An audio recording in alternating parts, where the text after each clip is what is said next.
नमस्कार दोस्तों, सफलता की ओर चैनल में आप सभी का स्वागत है। हमने अपने चैनल का नाम बदल दिया है। आपको पिछली वीडियो में भी बताया था। इस बार हमने इस पर काम किया है कि जो हम आप लोग को पीडीएफ या जो भी पढ़ाएं दें तो वो एकदम क्लियर आए। कोशिश पूरी की है कि क्लियर रहे और आवाज़ भी हमारी क्लियर रहे। इसलिए वीडियो हम नहीं बना रहे थे क्योंकि आवाज़ आप लोग को आती नहीं। बहुत से कंप्लेन आते हैं कि मैम आवाज़ नहीं आ रही।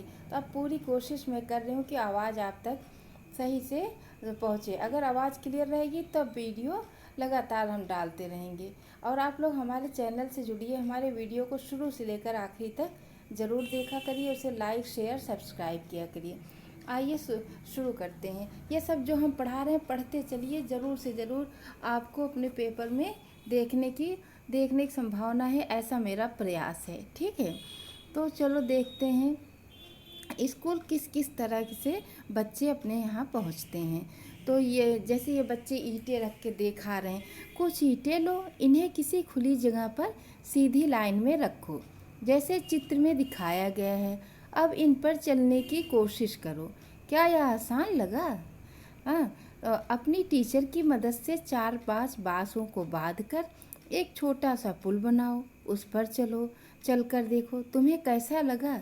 गिरे तो नहीं? कई बार चलोगे तो आसान लगेगा। जब बार बार आप उस पर चलेंगे तो आदत पड़ जाती है। जूते या चप्पल पहनकर पुल पर चलना ज़्यादा आसान होगा या नंगे पैर? क्यों? ये तो आप करके देखोगे तब पता चलेगा, है ना। अब जैसे यहाँ असम में बच्चे कैसे स्कूल जाते हैं? बांस के पुल से। तो ये क्वेश्चन बहुत पूछा जाता है, बांस से बना पुल कहाँ का है? असम का। हमारे यहाँ बारिश बहुत होती है, कभी कभी तो चारों तरफ घुटनों तक पानी भर जाता है, फिर भी हम स्कूल जाने से नहीं रुकते। एक हाथ में किताब उठाते हैं और दूसरे हाथ से बांस को पकड़ते हैं और हम जल्दी जल्दी बांस और रस्सी से बने हुए पुल को पार कर लेते हैं। तो इससे इन लोग की आदत पड़ गई है और आराम से लोग चले जाते हैं। अब ये देखिए ट्रॉली कहाँ यूज होती है? लद्दाख में। लद्दाख में बच्चे कैसे स्कूल जाते हैं? तो स्कूल पहुंचने के लिए हमें रोज़ नदी पार करनी होती है। खूब चौड़ी और गहरी नदी है। नदी के पार जाती हुई मजबूत लोहे की रस्सी होती है। यह दोनों तरफ से भारी पत्थरों या पेड़ों से कसकर बंधी रहती है। ट्रॉली या लकड़ी से बना हुआ झूला पुली की मदद से इस रस्सी पर सरकती है। हम 4-5 बच्चे एक साथ ट्रॉली में बैठ जाते हैं और पहुंच जाते हैं नदी के उस पार। लद्दाख के बच्चे ट्रॉली से स्कूल जाते हैं, है ना, लेकिन स्कूल जाते ज़रूर हैं। कैसे कैसे लोग पहुंच सीमेंट का पुल। सीमेंट का पुल अधिकतर आपको मैदानी भागों में देखने को मिलेगा। हमें भी कई बार कई जगह पानी पार करना पड़ता है, तब हम भी पुल से जाते हैं। ये सीमेंट ईंटों और लोहे के सरियों से बने होते हैं। देखो पुल पर चढ़ने उतरने के लिए सीढ़ियाँ भी हैं। अब देखो ये है वल्लम। ये कहाँ यूज होता है वल्लम? केरल में। बहुत ज़्यादा क्वेश्चन पूछा जाता है इसका। केरल के कुछ भागों में बच्चे पानी को पार करने के लिए वल्लम यानी लकड़ी की बनी छोटी नाव में बैठकर इस स्कूल तक पहुंचते हैं। किससे? कहाँ के बच्चे? केरल के। ये कौन सी चीज़ यूज करते हैं? वल्लम। ठीक है। और लद्दाख के ट्रॉली यूज करते हैं। और असम के बच्चे क्या यूज करते हैं? बांस का पुल। ठीक। अब ऊँट गाड़ी कहाँ यूज होती होगी? राजस्थान। हम रेगिस्तान में रहते हैं, हमारे यहाँ दूर दूर तक रेत ही रेत नज़र आती है। दिन में तो रेत खूब तपती है। हम ऊँट गाड़ी में बैठकर स्कूल पहुँचते हैं और दिन में इतना तपता है कि आपके पैर में छाले पड़ जाएंगे। बच्चे किससे जाते हैं? ऊँट गाड़ी से जाते हैं। बैलगाड़ी मैदानी इलाके में यूज होता है। मैदानी इलाके का एक गांव। हम बैलगाड़ी पर बैठकर हरे भरे खेतों में से धीरे धीरे निकलते हुए स्कूल पहुंचते हैं। तेज धूप या बारिश हो तो हम अपनी छतरियां खोल लेते हैं। जब बारिश होती है या तेज धूप होता है तो ये लोग क्या करते हैं? छतरियां खोल लेते हैं। और ये कहाँ चलता है? मैदानी इलाकों में, है ना, बैलगाड़ी। अब ये साइकिल की सवारी। हम लंबे रास्तों पर साइकिल चलाकर स्कूल जाते हैं। पहले तो स्कूल दूर होने के कारण कई लड़कियां स्कूल जा ही नहीं पाती थीं, पर अब 7-8 लड़कियों की टोली मुश्किल रास्तों को भी पार कर जाती हैं।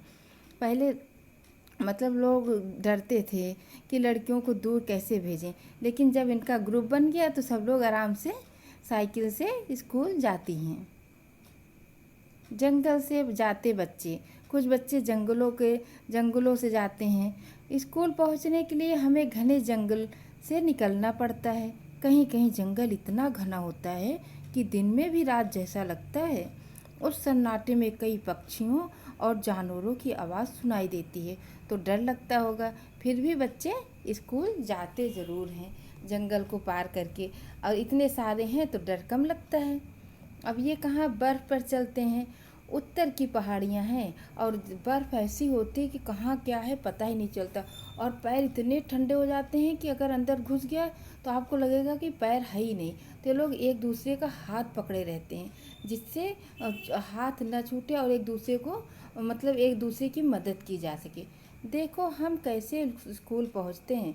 मीलों फैली बर्फ़ पर चलकर हम हाथ पकड़ पकड़ कर बर्फ़ पर पैर जमाते हुए ध्यान से चलते हैं।